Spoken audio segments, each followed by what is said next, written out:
नमस्कार दोस्तों, कैसे हैं आप सब लोग। आप सभी का स्वागत है आपके अपने YouTube चैनल ई कंसल्टेंसी में।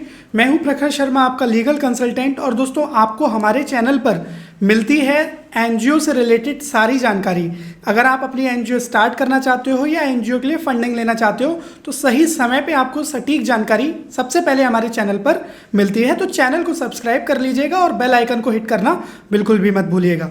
तो दोस्तों, आज के इस वीडियो में हम लोग बात करने वाले हैं ऐसी 3 कंपनीज के बारे में जो एनजीओज को हेल्थ सेक्टर में भर भर के सीएसआर डोनेशंस देती हैं। जी हाँ दोस्तों, मैं कुछ अमाउंट की बात नहीं कर रहा हूँ, 2 4 5 लाख की बात नहीं कर रहा हूँ। मैं बात कर रहा हूँ सीएसआर फंडिंग में अप टू 50 लैक्स या फिर अप टू 5 CR तक की फंडिंग देने वाली कंपनीज के बारे में।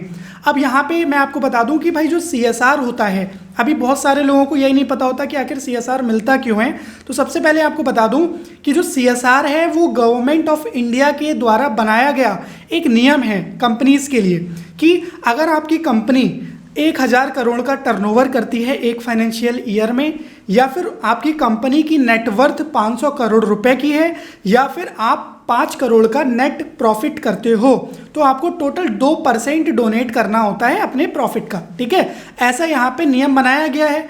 अब यहाँ पे देखिए क्या हो जाता है कि बहुत सारे लोग कंफ्यूज होते हैं कि भाई कंपनीज हमें डोनेट कर रही हैं इसलिए कि वो फिलैंथ्रोपिक ऑर्गेनाइजेशंस हैं, मानवता के लिए करें, वो ठीक है। बट एक्चुअल में क्या है, गवर्नमेंट ने एक बाउंडेशन बनाया हुआ है कि भाई अगर आप इतना कमा रहे हो, इतना अर्न कर रहे हो देश की जनता से, तो उसके लिए आपकी सोशल रिस्पॉन्सिबिलिटी बनती है। इसीलिए कॉरपोरेट सोशल रिस्पॉन्सिबिलिटी में आपका योगदान जरूरी होता है। अब यहाँ पे जितनी भी बड़ी कंपनीज हैं, यहाँ पे जिन कंपनीज की मैं अभी बात करूंगा जो कि हेल्थ सेक्टर में बहुत अच्छा काम कर रही हैं और more than thousands of NGOs को रेगुलरली फंडिंग करती हैं ताकि वो हेल्थ सेक्टर में आगे काम कर सकें। तो 3rd नंबर पे जो कंपनी है वो है एचडीएफसी बैंक। अब आप लोगों को लगता होगा एचडीएफसी बैंक से सिर्फ लोन मिलता है, ऐसा नहीं है। एचडीएफसी बैंक एक बहुत बड़ी कंपनी है और इंडिया की जानी मानी बैंकिंग सेक्टर्स में आती है।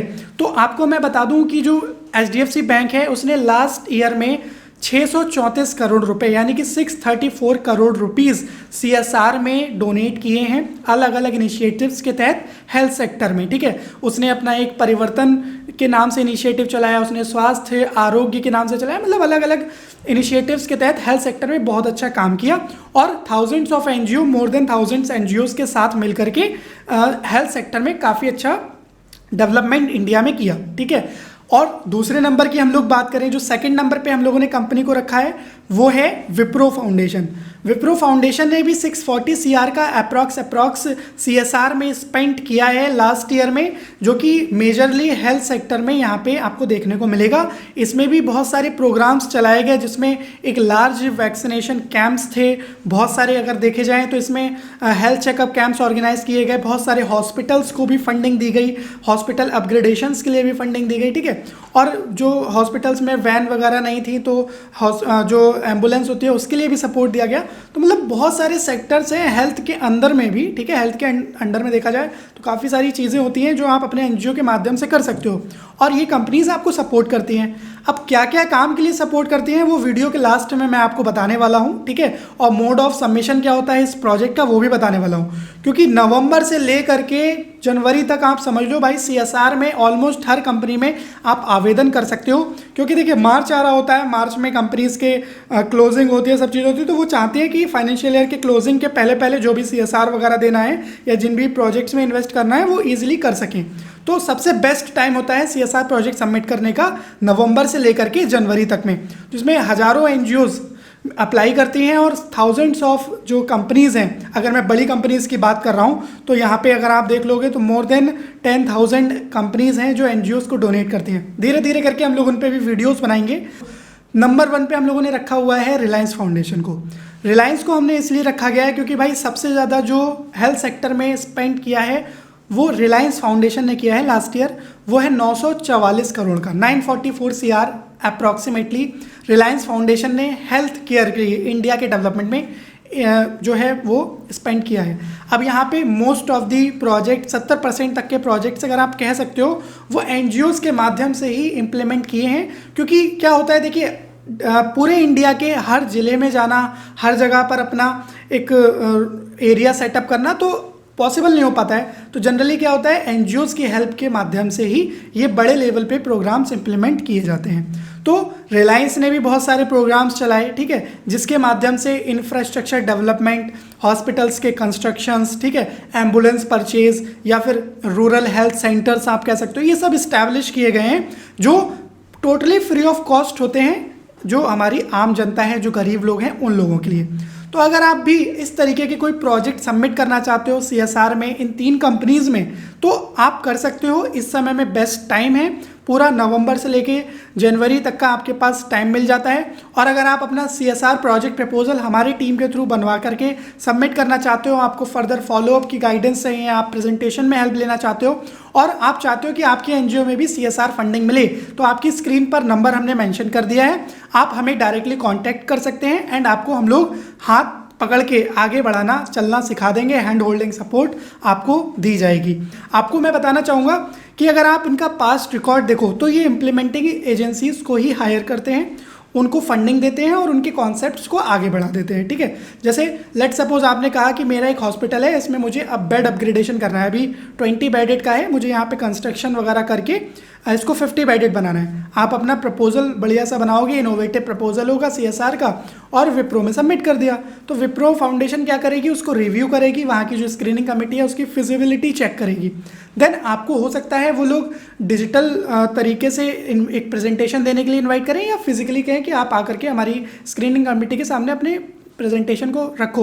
ये प्रेजेंटेशन वाला पार्ट तब आता है जब आपका जो प्रपोजल होता है वो 1 CR के एवब का होता है, तब आपकी जो फिजिकल प्रेजेंटेशन होती है वो कभी कभी मैंडेटरी भी हो जाती है कुछ कंपनीज में, बट कुछ छोटे प्रोग्राम्स में वर्चुअल प्रेजेंटेशंस भी यहाँ पे हो जाती हैं। तो ऐसा हो जाता है, ठीक है। आप अगर अप्रोच करते हो इन कंपनीज को तो काफ़ी आपको हेल्प हो सकती है। अगर आपकी एनजीओ हेल्थ सेक्टर में काम कर रही है या आप करना चाहते हो हेल्थ सेक्टर में, कुछ आपको लगता है कि भाई हम लोग इसमें हॉस्पिटल वगैरह खोल सकते हैं या ऐसा कुछ काम करना चाहते हैं, तो आप बहुत ही इजीली आप सीएसआर के माध्यम से फंड्स ले सकते हो। अब हम लोग अगर बात करें डॉक्यूमेंट्स की, तो आपको मैं बता दूं कि आपके जो रजिस्ट्रेशन सर्टिफिकेट है आपकी ऑर्गेनाइजेशन का, बायलॉज है, पैन कार्ड है, 12A ATG मैंडेटरी होता है और CSR 1 का रजिस्ट्रेशन मैंडेटरी है, लास्ट 3 ईयर्स की ऑडिट रिपोर्ट्स, ITR, ये सब कुछ सबमिट होते हैं प्रोजेक्ट के साथ, ठीक है।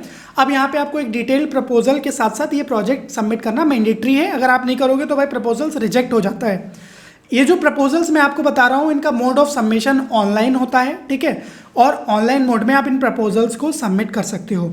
अब यहाँ पे मैं आपको बता दूँ कि 12A और ATG इन CSR प्रोजेक्ट्स को लेने के लिए मैंडेटरी है और गवर्नमेंट ने CSR 1 का रजिस्ट्रेशन भी मैंडेटरी कर दिया है अगर आप CSR फंडिंग लेना चाहते हैं तो आपको मैं बता दूँ कि आप क्या क्या काम कर सकते हो। कुछ इनोवेटिव आइडियाज़ पर अगर हम लोग बात करें तो आज के समय में हॉस्पिटल ऑन व्हील्स जैसे कॉन्सेप्ट, हॉस्पिटल ऑन व्हील्स का मतलब होता है आपके आज आप देख रहे होगे कि गांव के एरियाज़ में हॉस्पिटल्स का डिस्टेंस बहुत ज़्यादा होता है, अप्रॉक्स 10 किलोमीटर 20 किलोमीटर, तो उस एरिया में एम्बुलेंस आने का प्रॉब्लम है, कन्वीनियंस नहीं है बिल्कुल भी, ठीक है। तो अगर कोई वहाँ पे बीमार है या क्रिटिकल स्टेज में है तो वहाँ से ले जाने तक का जो सफ़र होता है वो बहुत हैवी हो जाता है और most of the deaths, approx 80% की डेथ्स ऑन द वे ही हो जाती हैं। डॉक्टर बस ये कहता है कि आपने लाने में देर कर दी, क्यों ना हम उसी डॉक्टर को, उन्हीं स्पेशलिस्ट को उस पेशेंट के पास ले जाएं। तो ये एक अच्छा आइडिया हो सकता है